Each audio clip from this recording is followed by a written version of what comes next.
Play. Welcome everybody, we are getting into this next game. We have ourselves a best of 3 spawning directly on top of the person who's actually down 0-1. So go ahead guys, go to zanderfever.tv/vote, cast your vote for who you think is going to be winning this, as right now PeaKnuckles is the green Protoss on the right going up against MYi.FantaSy from My Intent. The person who's up 1-0, the pink Terran, who has a name that reminds everyone of Brood Wars, so shout out to him. Shout out to him. I do like that, but at the same time, we do have an uphill battle. PeaKnuckles does need to pull out something. He needs to pull out something amazing here to actually get us back into this game. If he wins, then we can win straight out. You know, because you play 4 games or 4 players, and you know if they go, your team goes 3-1. Then you win the clan war. If you go 2-2, then you go to an ace match. So I mean, either way, it would be very helpful right now, shall we say, if PeaKnuckles pulled something out right now. Yep, that would be really, really good for him.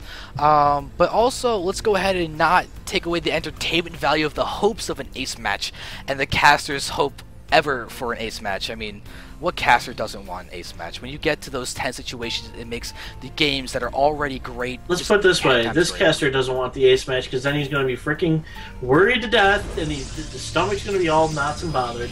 So yes, but you're not that normal caster. You have an investment in these games. Oh, I know I do. Oh, yes, you do. So, for those who don't know, Hand from Above, he's the guy I'm casting with, and he is the manager, owner, and just general baller of Underrated Gaming. So that's why he kind of wants Underrated Gaming to win. I am just a simple guest who loves to cast, and oh no, you are part of Underrated Gaming, sir, as much as I am. So, we are a wonderful community, and definitely. With our website going up in the near future, like it should be up today or very, very soon. So. Yep. And actually, let's go ahead and just acknowledge what is going on with this map. This actually is the latter version of Antiga Shipyard.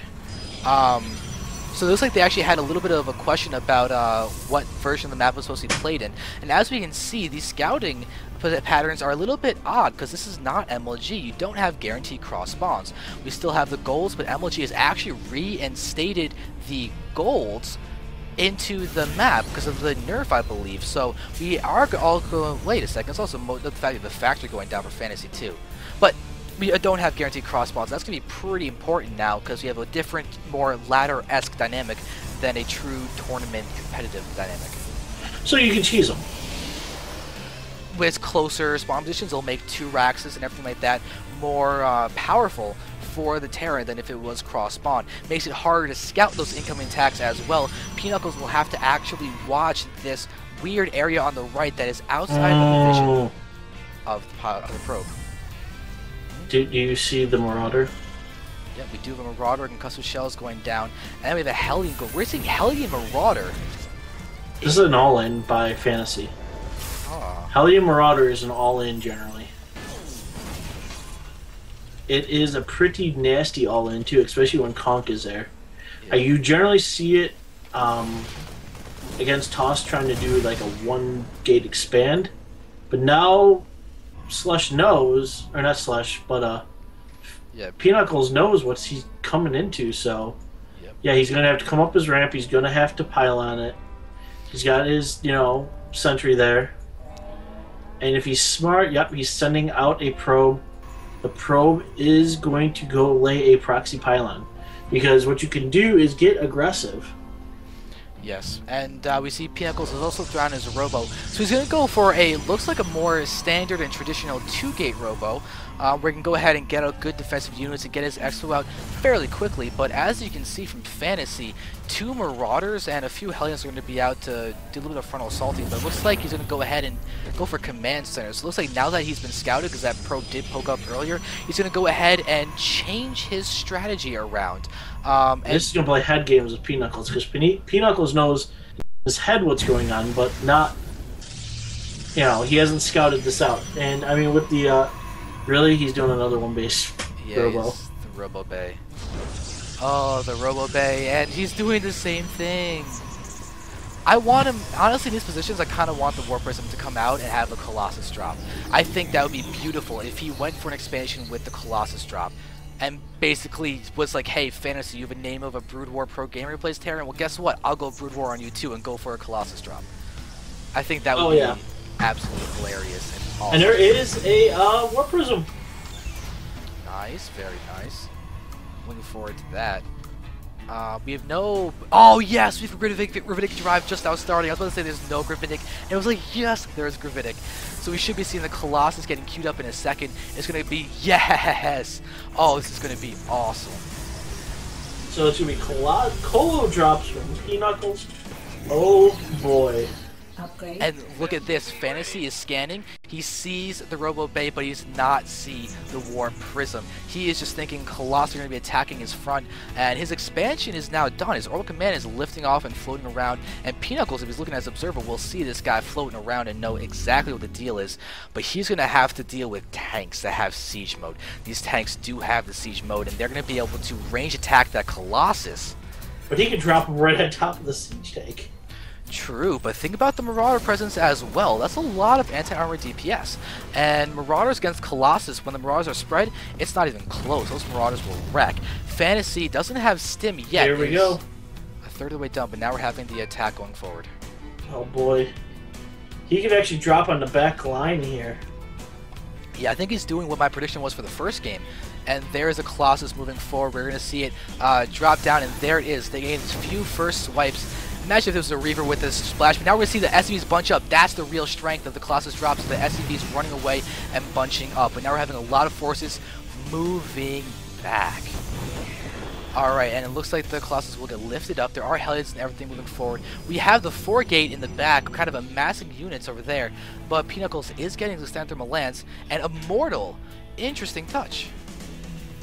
I like that touch, because look at this. There's the siege tank down there, so he's not going to... He's going to try and actually micro this Colossus, because you can actually pick it up before those concussive shells hit it. You can see how the animation doesn't quite connect to the Colossus. You can see the Colossus on the inside is still completely green. He is healthy and happy. Yep, he's actually just now starting to replenish all of his shields. He did lose 28 health, but that's not the biggest deal ever. It looks like we could actually have... Ha! Look at that! Now we're actually kind of having the dimensions of Reaver drop, with the one Immortal taking up 4 spots and then the 2 Zealots taking up their 4 spots. We're going to have that probably dropping in the back while we have the Colossus and everything attacking the front. This is going to be interesting. And there this is definitely going to be this is nerve-wracking and interesting. There's nothing there. Oh, look at that! Yeah. I love the drop of the Immortal. Oh, and he's also attacking the front at the same exact time. The Immortal is still alive. It did get saved with those, with a little bit of health left. And this attack is doing so much damage, actually. The Colossus in the back is staying alive. The Siege Tank, though, is going to be what's looking to defend this. But there we see the Immortal getting dropped. It's going to get really tough to get saved. It's going to get killed. It does get killed. And PeaKnuckles is now down. Without killing off that Siege Tank, I think his push is looking to be a little worse for wear at the moment. And that is... unfortunate for him. I mean, that was a phenomenal push. I mean, the macro of him with the Warp Prism is just ridiculous. Yeah, now we've got 4 Zealots against the Warp Prism. We could have easily a Zealot Bomb on top of the Siege Tank. I'm enjoying being able to make all of these Brood War just analogies, because they are just so similar in terms of how this game is looking. All we need are just more mech. We need Thors on the map and more tanks, and that would just make me so unbelievably happy. And there we're seeing that the Colossus getting dropped yet again. Oh, the War Prism is taking a lot of damage, though. We can see it's down to just 30 shields and 56 health. The natural is going down for PeaKnuckles, so they're going to try and do more economic damage. He has killed 14 SCVs, so that's a little bit nice. But as you can see, the SCVs are still way ahead in terms of the count. Oh yeah, and he's got things called mules, which do a lot more work than that. So I mean, really, he needs to get up and running. He's so late on his natural right now. Yeah. Sadly, I think this is not good for PeaKnuckles. Yeah, and look at the spending tab, because that's how you see that there's really been so much more mined for Fantasy. He's literally spent everything in either equal or... Oh, death to the War Prism. That is big. Wow, Oh, yes, that's bad. that's so That is unfortunate. really, really bad. That is a huge loss for PeaKnuckles. And now he's just look at the resources tab. You can see how it's 58 food and 92 naturals just now completing. PeaKnuckles is looking like he's not going to be too long for this world. And the problem is his Colossi aren't even going to be giving him that huge advantage that they should be doing, because we have multiple tanks on the field and everything. And they're going to outrange the Colossi without the War Prism to be fancy and picking them up. We're going to see the Marauders being able to hit as well, but we're going to have another Colossus, another War Prism being made as well. PeaKnuckles knows he needs to play the delaying game if he wants a chance. Oh yeah, he's got to play that delay game. He's got to. I mean, he's got to go crazy. Like we always say, you got to go crazy. So expand out. Do some, double expand. Try to get, he's got to do something like that. And, it's just, Fantasy's just gaining a lead. And he's not pressing it, but he's gaining it.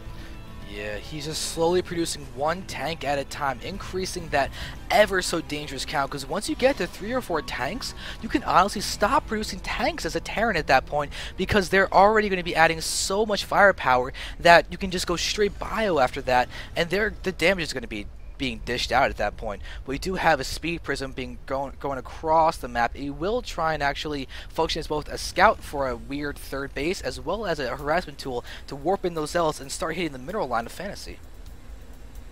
Oh yeah, definitely. I mean, if he does just warp it in, I mean, there's still a big warping spot on the side of the base there.